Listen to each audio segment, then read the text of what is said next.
வந்து அரியலூர் மாவட்டம் அரியலூர் சட்டமன்ற தொகுதியிலேருந்து வந்திருக்கேன். என்னோடய பேர் வந்து சந்திரசெல்வன். நான் அரியலூர் மாவட்ட மாணவர் செயலாளராக இருக்கேன் தேமுதிகவில். இன்றைக்கி வந்து உலகம் போற்றும் உத்தம தலைவர் கேப்டன் அவர்கள் வந்து பிறந்தநாள் முன்னிட்டு, பிறந்தநாள் மட்டும் இல்லை, அனைத்து நாளுமே உணவு கொடுக்குற ஒரே ஒரு வள்ளல்னால் அது கேப்டன் மட்டும்தான். அவர் இருக்கும்போதும் சரி, இப்போ இறந்த பிறகும் சரி, அதை கடைசி வரைக்கும் கைவிடாமல் நடத்திட்டு வராங்க. அது வழியில் நாங்களும் அதுக்கான வாய்ப்பை கேட்டு ஒவ்வொரு வருஷத்துக்கும் ஒரு நாள் இல்லைன்னா 2 நாள் வாய்ப்பு கேட்டு எங்களால் முடிஞ்சதை எங்களோட அரியலூர் மாவட்ட கழக செயலாளர் அவர்கள் தலைமையில் வந்து அவர் வேண்டுகோளுக்கு இணைய இங்கே வந்து எங்களுக்கு 1 நாள் 2 நாள் வாய்ப்பு கொடுப்பாங்க. அது மூலயமா வந்து நாங்கள் 4 பேருக்கு உணவு கொடுக்குறது வந்து எங்களுக்கு உண்மையாலுமே மனப்பூர்வமான ரொம்ப சந்தோஷமான ஒரு விஷயம். அதனால் தலைவரை பற்றி சொல்லணுன்னா அது நாட்கள்லாம் பார்த்தா அதை பேசிக்கிட்டே போகலாம். அது உங்கள் எல்லாருக்குமே தெரியும். ஏன் இந்த வருஷத்துக்கு 1 நாள் மட்டும் இது மாதிரி நாங்கள் வந்து எங்களுக்கு டைம் கொடுக்குறாங்க அப்படின்னா, ஒவ்வொரு நாளும் ஒவ்வொரு ஊரில் இருந்தும் பல மக்கள் கேட்குறாங்க. கட்சிக்காரங்க மட்டும் இல்லாமல் தனிப்பட்ட முறையிலையும் அடுத்த பொதுமக்களும் வந்து நாங்களும் வந்து இதுக்கு வந்து நன்கொடை கொடுக்குறோம், நாங்களும் சாப்பாடு போடுறோன்றது வந்து அவங்க விருப்பத்தெல்லாம் தெரிவிக்கிறாங்க. இங்கே வந்து சாப்பிட்றவங்க பார்த்தீங்கன்னா இன்னும் கஷ்டப்படுறவங்க மட்டும் கிடையாது, ஏழைகள் மட்டும் கிடையாது, ரொம்ப வறுமையில் இருக்கிறவங்க, சாப்பிட்றதுக்கு வழி இல்லாதவங்க, எங்கள் ஆளுங்களே இல்லாமல் பார்த்துக்கிறதுக்கு கூட ஆளுங்க இல்லாமல் நிலமையில் சாப்பிட்றவங்களாம் தாண்டி இங்கே ஐடி கம்பெனியில் வேலை பார்க்குறவங்களோ, இங்கே பேங்க் செக்டாரில் வேலை பார்க்குறவங்களோ, இல்லை ஒரு சாஃப்ட்வேர் கம்பெனிலையோ ரொம்ப ரிச்சாக இருக்கிறவங்க கூட இங்கே வந்து சாப்பிடணும்னு நினைக்கிறாங்க. இது மாதிரி ஒரு விஷயம் வேறு எங்கேயுமே நடக்காது. இந்த மாதிரி ரிச்சாக இருக்கவங்களாம் நீங்கள் போய் தேடி போய் சாப்பாடு கொடுத்தா கூட யாரும் போய் சாப்பிட மாட்டாங்க. ஆனால் இங்கே வந்து இப்பேற்பட்ட ஒரு பீப்புளை வந்து ரொம்ப ரிச்சான பீப்புள் கூட தலைவர் தேடி வந்து அவரோட சாப்பாடை நம்ம சாப்பிட்ணும் அவரோட இடத்துல, அப்போ தான் அவரோட புண்ணியம் நமக்கு கிடைக்குன்ற எண்ணத்தில் அவங்களாம் இங்கே வந்து சாப்பிட்றாங்க. இது உண்மையாலுமே ஒரு போற்றுதலுக்குரிய ஒரு விஷயந்தான். அதனால் ஒவ்வொரு வருஷமும் நாங்கள் வந்து இதை பண்ணிகிட்ருக்கோம். இன்னும் எங்கள் உயிர் இருக்கிற வரைக்கும், எங்கள் கடைசி மூச்சு உள்ள வரைக்கும் நாங்கள் தலைவர் வழியில் இதை கடைப்பிடிப்போம். வர ஆகஸ்ட் 25 தலைவர் பிறந்தநாள் வருது. அதை நாங்கள் அரியலூரில் இன்னும் சிறப்பாக கொண்டாடுற ஐடியாவில் இருக்கோம். அது எங்கள் மாவட்ட கழக சொல்ல அடிப்படையில் நாங்கள் எந்த அளவுக்கு வேணால் இறங்கி வேலை பார்ப்போம். மற்றவங்கள மாதிரி அரசியலில் வந்து பிழைக்கிறதுக்காக தலைவர் வரல, மக்களுக்காக உழைக்கிறதுக்கு வந்த தலைவர். அவரோட வழியில் நாங்கள் கடைசி வரையும் உழைச்சிக்கிட்டே இருப்போம். இருக்குன்னு ஆட மாட்டோம், இல்லைன்னு பாட மாட்டோம். கடைசி வரையும் தலைவர் வழியிலே உழைப்போம். இப்போ மாணவர் அணி நீங்க தேமுதிக மாணவர்கள் முன்னாடி எப்படி ஒரு எழுச்சி பெற்றிருக்கு? எழுச்சியா இருக்கா இல்லைன்னா எப்படி? இல்லை, எழுச்சியெல்லாம் இருக்குது. நிறையா பசங்கள்லாம் வந்து மாணவர்கள்லாம் வந்து சேரணுன்ற விருப்பத்திலலாம் இருக்காங்க. என்ன பண்ணுறது, மாணவர் அணிக்கு என்று தனியாக ஒரு மீட்டிங் போடுறாங்க, இல்லை தலைமையில் ஒரு கூட்டம் நடத்துகிறாங்க. மாணவர் அணியை வந்து இன்னும் வலுப்படுத்தணும், இல்லை அவங்கள கூப்பிட்டு இன்னும் கொஞ்சம் அறிவுறுத்தல் கொடுக்கணும்னு நினச்சி அவங்க பண்ணாங்கன்னா இன்னும் மிகப்பெரிய எழுச்சியெல்லாம் கிடைக்கும். அது எல்லாமே இப்போ அந்நியாரும் சட்டமன்றத்துக்கு போகிற நிகழ்வில் இருக்கிறனால அவங்களால இங்கே ஏற்பாடு பண்ண முடியல. அப்புறம் எலெக்ஷன் டைமில் அந்த டைமில் ஒன்றும் பண்ண முடியாமல் ஒரு சூழ்நிலை இருந்துச்சு.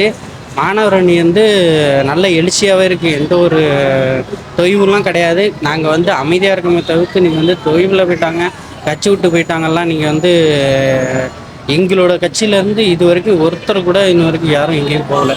போன 3 பேரும் ரிட்டர்னு 2வது நாளே ஒடியாந்துட்டாங்க அங்கே போய் மனசு கேட்காம. அதனால் அப்படி அவங்களே போகும்போது வயசு பசங்களுமே ரிட்டர்ன் வரும்போது மாணவர்கள் மத்தியிலலாம் வந்து நல்ல ஒரு எழுச்சியும் வரவேற்புலாம் இன்ன வரைக்கும் தலைவர் மேலே உள்ள பற்று இருக்குது. ஆரம்பத்தில் இன்றைக்கி வந்து இவருக்கு இப்போ சிஎம்மாக இருக்கிறவருக்கு வந்து இளைஞர் படை இருக்கிறதெல்லாம் தாண்டி அன்னைக்கெல்லாம் கொள்கை ரீதியாக இருக்கும்போதே வந்து தலைவருக்கு பின்னாடி அவ்வளோ பசங்க வந்தாங்க. இன்றைக்கெல்லாம் ஒரு சினிமா தான், இங்கே நடிக்கிறத ரசித்து வராங்க, அதனால் அவங்க பின்னாடி போனாங்க. அன்னைக்கு தலைவர் இருக்க டைம்லலாம் பெரும் தலைவர் இருந்தாங்க. மிகப்பெரிய தலைவர் இருக்கும் போதெல்லாம் அந்த கொள்கை சித்தாந்தெல்லாம் இருந்தப்பே தலைவர் வந்து அதெல்லாம் உடச்சி 3வது ஒரு அணியாக வந்து அவ்வளோ பேரை திரட்டினார். இன்றைக்கி இருக்கிற இளைஞர் படையெல்லாம் விட இன்றைக்கி இருக்கிற 100 பசங்கள்லாம் அன்றைக்கி கேப்டன்ட்ட ஒரு பசங்களோட வலிமை இருந்துச்சு. இன்றைக்கி 100 பேர், அன்றைக்கி ஒரு ஆளோட வலிமை தான் 100 பேர்த்திட்ட இருந்து வந்தது கேப்டன்ட்ட இருக்கிறது. இன்றைக்கெலாம் 1000 பேர் இருந்தாலும் அது நல்லது பண்ணுறதுக்காக இல்லை, அது அவங்க இன்னுமுமே நீங்கள் பார்த்தீங்கன்னா ஃபுல்லாக ரீல்ஸு தான். சட்டமன்றத்தில் நடக்கிற நிகழ்வை வந்து எதோ சட்டப்பூர்வமாக மக்களுக்கு உதவுற விஷயமா, மக்களுக்கு உதவி பண்ணுற விஷயத்தை பற்றி பேசுவாங்க, அதை எடுத்து ஸ்டேட்டஸ் வைப்பாங்கன்னு எதிர்பார்க்குறோம். ஆனால் அவங்க என்ன பண்ணுறாங்கன்னா உங்கள் அப்பாவை வாங்கணும், எங்கள் அப்பாவை காணும், உங்கள் மாமாட்ட கேட்கணும்னு ஒருத்தர் மாற்றி மாற்றி கமெண்ட் பண்ணிகிட்ருக்காங்க. அதெல்லாம் ரொம்ப சின்சியராக அந்த பசங்களாம் வந்து எடுத்து ஸ்டேட்டஸ் வைக்கிறாங்க. கார் கொடுக்குறோன்னு சொன்னோன்னே எல்லாம் ரொம்ப பெருமையாக பேசிகிட்டு இருக்கிறாங்க. இன்றைக்கி யாருக்கிட்ட கார் இல்லை? அந்த கட்சியில் கார் இல்லாத ஆள் யார் இருக்கிறான்? கார் வேணும்னு கேட்ட ஜோதிமணி அவர்கள் வந்து கார் வேணும்னு அவர் தான் ஃபஸ்ட்டு குரலை எழுப்புனார். அவர்கிட்டயே 2017 எட்டியோஸ் கார்லாம் இருந்திருக்கு. அவர்கிட்ட 75 ரூபா சொத்து மதிப்பு, 75 லட்சம் சொத்து மதிப்புலாம் இருக்குது. அதெல்லாம் நீங்கள் போய் அவங்களோட அஃபிடவிட் எடுத்து பார்த்தீங்கன்னா தெரிஞ்சிடும். அவங்களாம் வந்து இதில் இன்னொருத்தர் வந்து என்கிட்டலாம் காரே இல்லை, நான் ஆட்டோவில் வந்து இறங்குறேன், நான் வந்து ஆட்டோவில் இறங்கிட்டு நான் வரும்போது என்னை வந்து எம்எல்ஏவான்னு கேட்குறாங்க, நான் ஐடி கார்டு கொடுத்தாவே கூட நம்ப மாட்டுறாங்க அப்படின்ற மாதிரிலாம் சொல்கிறாரு. அவர்கிட்டயே கார் இருக்குது, அவருமே 50 லட்ச ரூபா சொத்து மதிப்பு காட்டியிருக்காரு, நகையெல்லாம் காட்டியிருக்கிறாரு. இதெல்லாம் யாரை ஏமாத்துற வேலைன்னு தெரில. அந்த டிவி கட்சியில் ஆளுங்கட்சியில் இருக்கவங்க, இதுக்கு முன்னாடி ஆளுங்கட்சியாக இருந்தவங்க, எதிர்கட்சியாக இருந்தவங்கலாம் ஆண்ட கட்சிகள் தான் பார்த்தா அவங்கள்ட்ட கூட அவ்வளோ கார் இருக்காது. இந்த டிவி கேட்குறவங்கள்ட்ட வந்த உடனே இவ்வளோ பேர் இவ்வளோ கார் வச்சுருக்காங்க, கேட்டால் எல்லாம் ஏலங்கிறாங்க. நீங்கள் அந்த பிரபு நீர்வளத்துறை அமைச்சரா இல்லை அந்த புஷி ஆனந்த் நீர்வளத்துறை அமைச்சர் புஷி ஆனந்த், அதில் வந்து இந்த பிரபு டாக்டர் பிரபு இருக்கார்ல, நமக்கு அமைச்சர் எதுன்னு அவங்க அமைச்சர் மாதிரி நடந்துக்கிட்டா தான் தெரியும். ஏன்னா துறையை சார்ந்து யாரும் பேசுறது இல்லை. அவரை கேட்டால் இவர் பேசுகிறாங்க, இவரை கேட்டால் அவர் பேசுகிறாங்க. அப்படி இருக்கும்போது நமக்கு எப்படி அமைச்சர் தெரியும்? அதனால் நீங்கள் அமைச்சர் தெரியலன்னா உடனே கமெண்ட் பண்ண வேண்டாம். அவர்கிட்ட 8 கார் இருக்குது, எல்லாமே லக்ஸரி காரு. நான்லாம் சொல்கிறது பொய்யா இருந்தால் நீங்கள் அதை போய் எடுத்து பார்த்துட்டு அவங்கள்ட்ட இல்லைன்னு எனக்கு ப்ரூஃப் கொடுத்துட்டு நீங்கள் வந்து எனக்கு கமெண்ட் பண்ணுங்கள், அதில் எனக்கு ரிப்ளை கொடுங்க. அதனால் நான் என்ன சொல்ல வரேன், இது எதுக்கு இதெல்லாம் சொல்ல வரேன்னா, இந்த மாணவர்கள்ட்ட வந்து இதுதான் இருக்குது. அவங்க என்ன பேசுகிறாங்க, இவங்க கலாய்க்கிறாங்களா, அவங்க அப்பா இவர் கலாய்க்கிறாரா, அது உடனே ஸ்டேட்டஸ் தூக்கி போடுறது. தலைவர் மாசு வந்து பயங்கரமாக கலாய்ச்சிட்டாரு, செஞ்சுட்டேன்னு இப்படி காட்டுறாரு. இதெல்லாம் மரபா? சட்டமன்றத்தில் என்னென்ன நிகழ்வுலாம் எப்படி நடந்துச்சு, எப்பேற்பட்ட தலைவர்கள்லாம் இருந்தப்பெல்லாம் என்னென்னமோ நடந்துச்சு. அதெல்லாம் விட்டுட்டு சும்மா விளையாட்டுத்தனமாக பண்ணிகிட்டு இருக்கு. இங்கே ஸ்டேடியத்தில் விளையாட வேண்டியது போய் அங்கே சட்டமன்றத்தில் விளையாண்டுக்கிட்டு இது சட்டமன்றங்கிறாங்க. இதெல்லாம் என்ன சொல்கிறது, பேசணும்னா இன்னும் ரொம்ப வல்கராக பேசலாம், அதெல்லாம் வந்து பேசக்கூடாது. நன்றி, வணக்கம். சார், அரியலூர் மாவட்டம் ஆண்டியபுரம் ஒன்றியத்தில் சிறப்பாக குமாரவரம் தேமுதிக ஒன்றிய செயலராக இருந்து பணியாற்றி வருகின்றேன். மாவட்ட செயலர் தலைமையில் இன்று சென்னை வந்திருக்கின்றோம். சிறப்பாக இந்த தலைவர் பிறந்த நாளை முன்னிட்டு வறுமை ஒழிப்பு தினமாக சிறப்பாக தமிழகம் முழுவதும் கொண்டாடி கொண்டிருக்கின்றோம். இந்த நிகழ்ச்சி என்றும் தலைவர் ஆரம்பித்தவர் அந்த வேலைகள் சிறப்பாக இன்னும் தொடர்ந்து கொண்டே இருக்கும். அதில் மாற்று கருத்தும் அல்ல. எங்கள் அந்நியார் சொல்வது போல் அவங்களுடைய வாக்குகளை நிறைவேற்றி தொண்டர்கள் இருந்து செய்து கொண்டிருப்போம். கட்சியில் இல்லை என்ற சில பேர் சொல்லி கொண்டிருக்கிறார்கள். இது புதியதாக ஒரு ஆர்வ கோளாறில் போனவர்கள் நிறைய பேர்கள் வந்து சொல்லி நாங்கள் தெரியாமல் போய்விட்டோம் என்று சொல்லி கொண்டு இருக்கின்ற காலகட்டத்தில் இன்று இடைத்தேர்தல் வந்தாலும் சரி, உள்ளாட்சி வந்தாலும் சரி, மிகப்பெரிய ஒரு மாற்றத்தை தேசிய முற்போக்கு திராவிடர்களும் கண்டிப்பாக வரும் என்பதை உறுதி கூறுகிறேன். எப்படி செயல்பாடுகள் இருக்கும் இடைத்தேர்தலையும் உள்ளாட்சி தேர்தலையும்? கூட்டணி இருக்குமா, இல்லைன்னா தனிச்சையா நிற்பீங்களா? கூட்டணி இருந்தால் கூட இல்லைன்னா என்றால் கூட தேமுதிகவின் வளர்ச்சியை யாராலையும் தடுக்க முடியாது. அந்த ஓட்டு வங்கி அதை விட இந்த பங்கு ஓட்டு அதிகமாக இருக்கும் என்றது கண்டிப்பாக உறுதி கூறுகிறேன். அந்நியாரோட சட்டமன்ற பேச்செல்லாம் நீங்க எப்படி பாக்குறீங்க? இன்று இன்று இன்று இன்று சட்டமன்றத்தில் எதிர்த்து பேசக்கூடிய ஒரே தலைவி அந்நியார் மட்டும்தான் சிறப்பாக பணியாற்றி வருகிறார்கள். விருத்தாச்சலம் தொகுதியிலே வந்து நெல்மூட்டு கொள்முதலில் நினைந்து கொண்டிருந்த போது சொந்த பணத்தில் வந்து சேவை செய்த ஒரே பெண்மணி என்றால் எங்கள் அந்நியார் அவர்கள்தான். அவர் தமிழகத்துக்கு ஒரு எடுத்துக்காட்டாக இருக்கும் என்று இந்த இடத்தில் உறுதி கூறுகிறேன். இப்ப கேப்டன் இல்லாத இடத்த வந்து அந்நியார் நிரப்புறதா நம்ம எடுத்துக்கலாமா? சிறப்பாக பணியாற்றி கொண்டிருக்கிறார்கள். அதில் எந்த ஒரு மாற்று கருத்திலே மாவட்ட செயலாளர்களும் ஒத்துழைப்பை கொடுத்து அந்நியரை சிறப்பாக வழியில் நடத்தி கொண்டிருக்கின்றனர். அரியலூர் மாவட்ட அவைத்தலைவராக இருக்க வேல்முருகன். ஜெயங்கொண்டம் சட்டமன்ற தொகுதியிலிருந்து நேற்று வந்து அரியலூர் சட்டமன்ற தொகுதி சார்பாக அன்னதானம் வழங்கப்பட்டது. இன்று ஜெயங்கொண்டம் சட்டமன்ற சார்பாக அன்னதானம் வழங்குவோம். இப்போ நான் பேச வேண்டியதெல்லாம் இங்கே எங்கள் மாணவர் இணைச்சாளர் சொல்லிட்டாரு. நாங்கள் இன்னைக்கு நடக்கிற அரசியலில் இன்னைக்கு தமிழ்நாட்டில் யார் தடமாறி எந்தெந்த கட்சியில் இருந்து பெருங்கட்சி ஆண்ட கட்சி எப்படி போயிட்டு இருக்குன்னு எல்லாரும் மக்கள் பார்த்துருக்காங்க.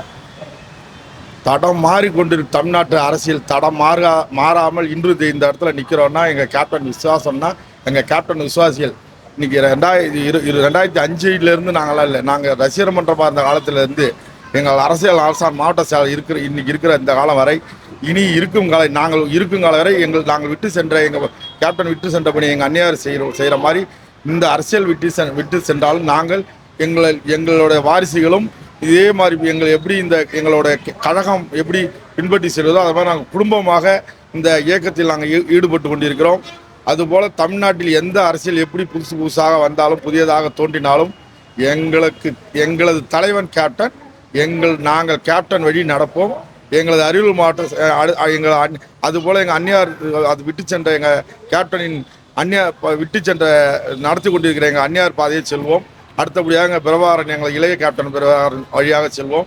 எங்களது அரசியல் ஆசான் மாவட்ட அண்ணன் அமதி புயல் எங்களை வழி நடத்தி சென்று இந்த எப்படி 30 ஆண்டு காலம் 35 நாள் அரசியல் மட்டத்தில் நடத்தி சென்று கொண்டிருக்கிறாரோ அதே மாதிரி குடும்பமாக நாங்கள் கழக பொறுப்பாளருங்கிறது பேருக்கு தான்.